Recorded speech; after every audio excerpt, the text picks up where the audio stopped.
અમરેલી જિલ્લા પંચાયત ખાતે સામાન્ય સભાની બેઠક મળી। આ બેઠકમાં જિલ્લા પંચાયતના જિલ્લા વિકાસ અધિકારી, ઉપપ્રમુખ સુરેશભાઈ પાથર, ચૂંટાયેલા સભ્યો અને શાખા અધિકારીઓ હાજર રહેલા હતા।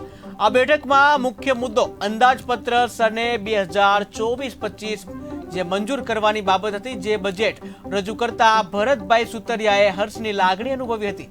આજરોજની બેઠકમાં જિલ્લા પંચાયત અમરેલીના સુશાસન અને અંદાજપત્રમાં સ્વભંડોળ જે બાજુ 532.24 લાખની આવક સામે 430.52 લાખ ખર્ચ કરવાનું આયોજન કરેલ છે, જ્યારે તબદીલ પ્રવૃત્તિ સરકારી યોજનાના 997.52 કરોડનું અંદાજપત્ર જે છે રજૂ કરવામાં આવેલ હતું, જે સામાન્ય સભા દ્વારા સર્વસંમતિથી મંજૂર કરવામાં આવ્યું હતું। જે બદલ જિલ્લા પંચાયત અમરેલીના પ્રમુખ ભરતભાઈ સુતરિયાએ સૌનો આભાર માન્યો હતો।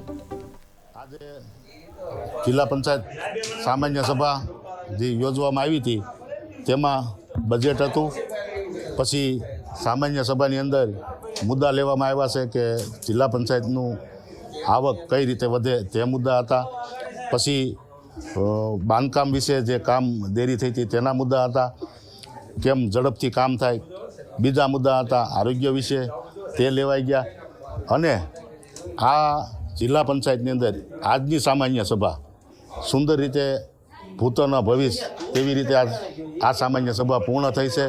સર્વમતે સર્વ કોંગ્રેસ ભાજપ કોઈ પ્રકારનો વિરોધ નહીં અને તમામ ઠરાવો સર્વમતે